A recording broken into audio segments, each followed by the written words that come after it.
Lo decíamos al principio del programa, se van a cumplir los 50 años de aquella gesta histórica que fue el Cordobazo. Vamos a tener a lo largo del mes una serie de notas que van a tener como eje principal justamente esta recordación. Hoy, como el primer programa en el cual vamos a trabajar este tema, invitamos a un periodista y un escritor cordobés muy curioso de la historia de Córdoba, Juan Cruz Taborda Varela.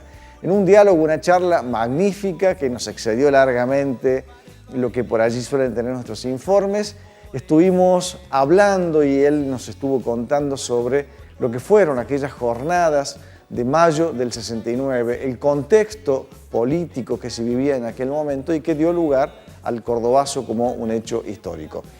Es muy largo, entonces lo vamos a dividir en dos partes. Vamos a ver la primera parte de esta charla con Juan Cruz Taborda Varela.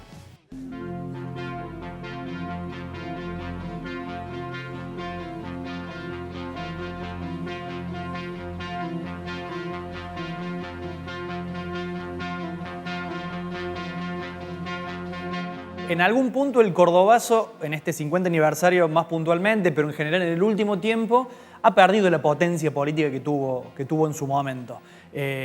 Ha sido despolitizado en los últimos 10, 15 años para de algún modo amoldarlo al paladar de la corrección política. Y eso nos impide ver lo que fue realmente el Cordobazo, en qué contexto se dio y cómo fue tratado en su momento, ¿no? Porque salvo La Voz del Interior, que fue más bien benévola, el diario Los Principios o La Nación o Clarín hablaban de actos terroristas. O sea, hablaban de quienes habían protagonizado el Cordobazo como terroristas y subversivos, anticipándose a lo que se venía, ¿no?, en la década del 70. Es decir que me parece que el Cordobazo hoy estamos perdiendo de vista lo que realmente fue en términos de su potencia política. Eso es lo que nos impide ver cuando hay hechos históricos que son cooptados por ciertos sectores que pretenden amoldarlo mejor a su paladar. Ese es un problema, ¿no? Hay que entenderlo en el contexto de la situación que atravesaba el país y puntualmente Córdoba, por lo que era Córdoba y por lo que fue toda la década del 60 Córdoba. Cuando pensamos en términos de década del 60 a nivel mundial, pensamos en los Beatles, pensamos en la liberación, pensamos en la paz, pensamos en el universo hippie que de algún modo iba copando el espíritu joven. Pero Córdoba no era nada de eso. Córdoba, a contramano de lo que pasó en todo el país, tuvo durante toda la década del 60 tan solo 3 años de democracia. Tan solo 3 años en una década. Esto fue porque Frondizi intervino Córdoba en el 60, cuando el gobernador era Zanichelli, quien después va a ser el suegro de la Sota. Es decir, hasta el 62, que es el golpe contra Frondizi, ya Córdoba ni siquiera tenía gobierno democrático.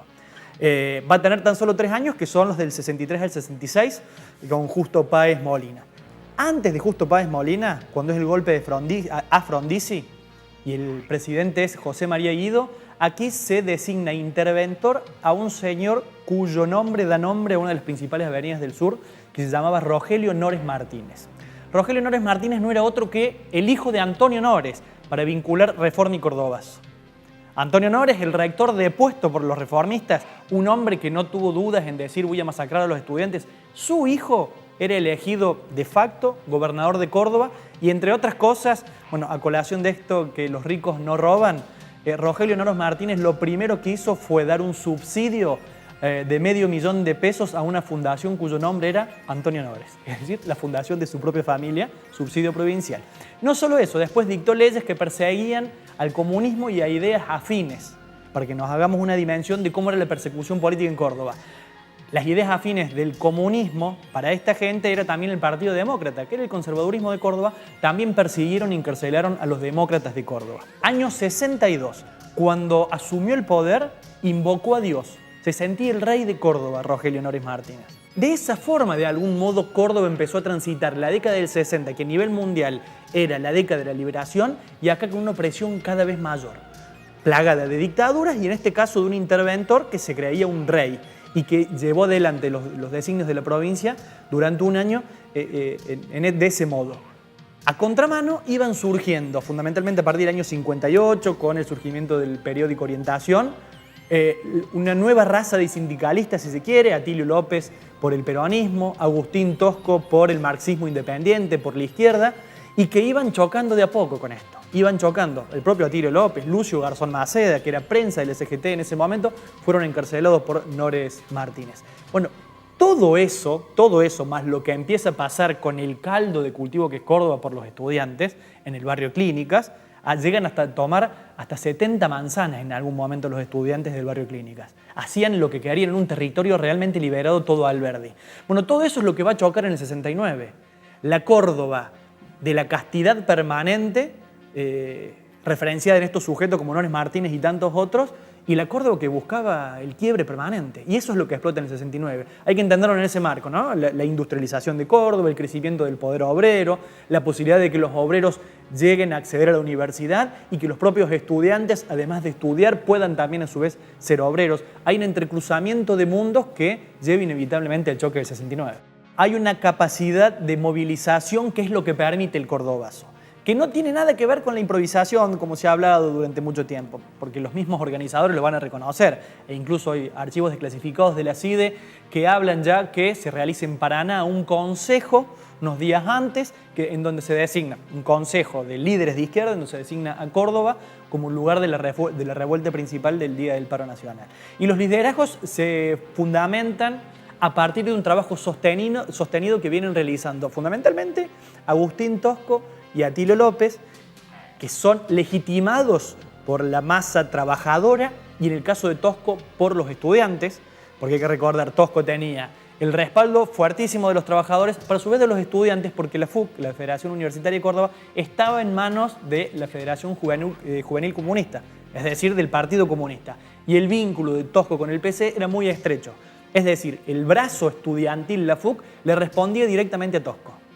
Incluso los jóvenes les pedían al propio Tosco que les dieran algunas herramientas, por ejemplo, para provocar un gran corte de luz en el barrio Clínicas y facilitar la toma. Entonces Tosco les armaba unas boleadoras de cobre, los estudiantes les tiraban a los cables, saltaba todo, se quedaban a oscuras y tomaban los barrios. Para entender cómo era el ida y vuelta entre estudiantes, trabajadores y cómo, de algún modo, sobre todo Tosco, pudo legitimar su liderazgo, ¿no? A partir, bueno, de muchas facetas que conocemos y también por el vínculo directo con los trabajadores, con los estudiantes. Se suponía que el paro del 29 iba a ser un paro activo, se convocaban todos en horarios de trabajo para salir a media mañana marchando por la ciudad de Córdoba. Lo que es la noche previa es la concreción de lo que se venía organizando previamente. Incluso, y esto lo ha contado el propio Garzón Maceda, los estudiantes y los trabajadores practicaron tirar bombas molotov en campos alejados de la ciudad de Córdoba.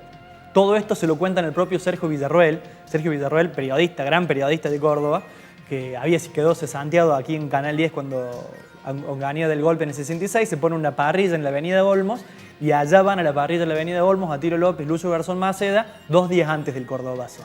Y ahí Sergio Villarroel se entera de lo que va a pasar y ahí es donde Garzón Maceda cuenta lo que pasa en esos días previos y en esa noche, en donde la preparación para el enfrentamiento con la policía y el ejército está absolutamente pensada, planificada. No hay nada de improvisación, más allá de que el asesinato de Máximo Mena genera, por supuesto, un envalentonamiento de las masas obreras de los estudiantes. Pero estaba todo absolutamente planificado. Hacia ese camino iban, hacia la idea de liberar Córdoba de algún modo.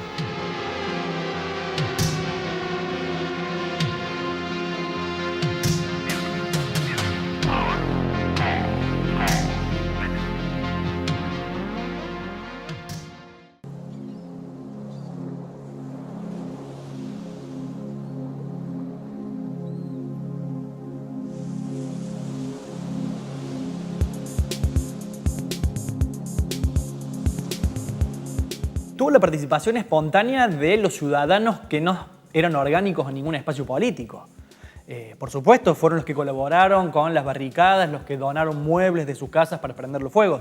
Por supuesto que esa participación fue espontánea, pero lo han explicado 1000 veces, más allá de que hay una mirada de la historia que pretende darle un viso más romántico al decir, la gente descubrió que se podía liberar y salió a la calle.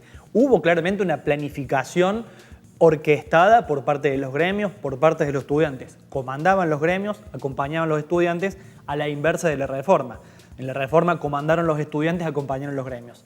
Y la parte de la que se suman, la parte en la que la gente se suma, tiene que ver con aquellos ciudadanos y ciudadanas que no forman parte de ningún tipo de organización política, Fundamentalmente porque los partidos políticos prácticamente no participaron del Cordobazo, no hubo una participación activa del Cordobazo, pero se sumaron en función de lo que era el clima de Córdoba. Hay un dato que me parece que es muy, muy elocuente. 4 días antes del Cordobazo, el 24 y el 25 de mayo, el radicalismo, que todavía no estaba proscripto, pero que era perseguido por la dictadura, realiza un congreso secreto, que después se devela que es en la cumbre, en un hotel de la cumbre, en donde los radicales, con Ilía, con Víctor Martínez, con Angelos, con Ramón Mestre, hablan de la salida revolucionaria como única vía de escape, que la democracia ha demostrado que ya no se puede hacer nada y que este es un problema en donde hay que enfrentar al capitalismo y al imperialismo.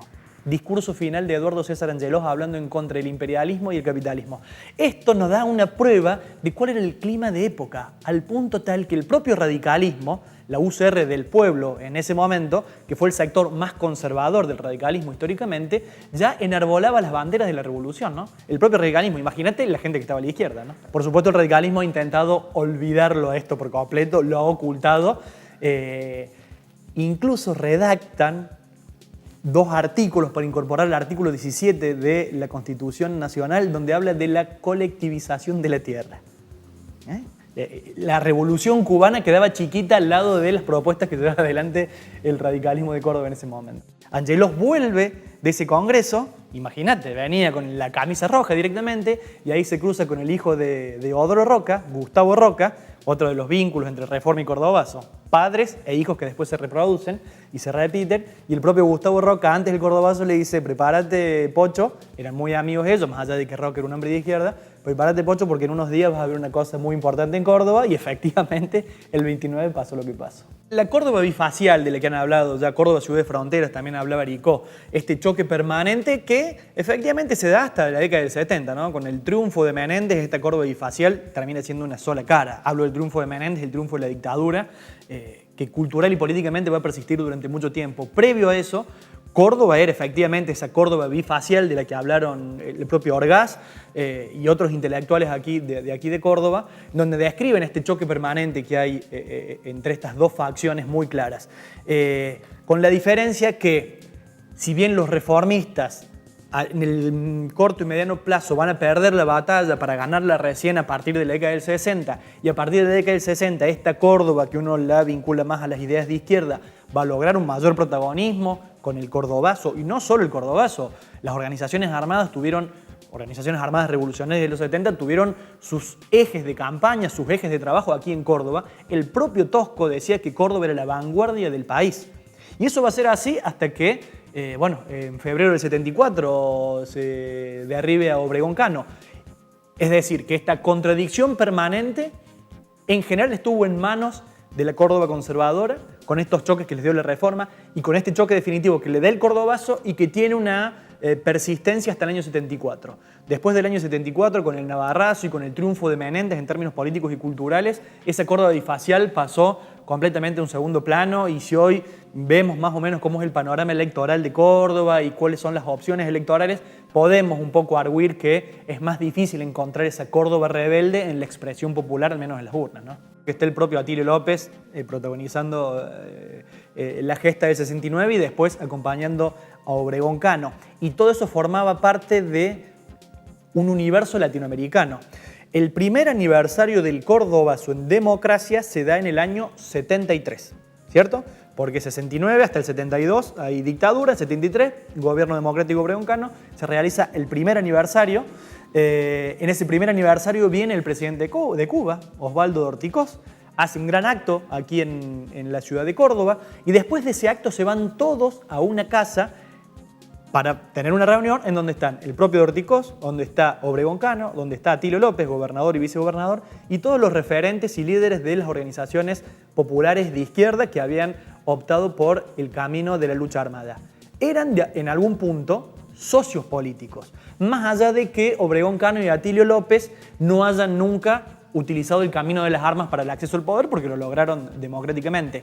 Pero el vínculo era absolutamente estrecho y tenía que ver no solo con lo que pasaba en Córdoba, sino con Argentina y con América Latina, por la presencia de Dorticós y de Salvador Allende también, que era todo muy cercano.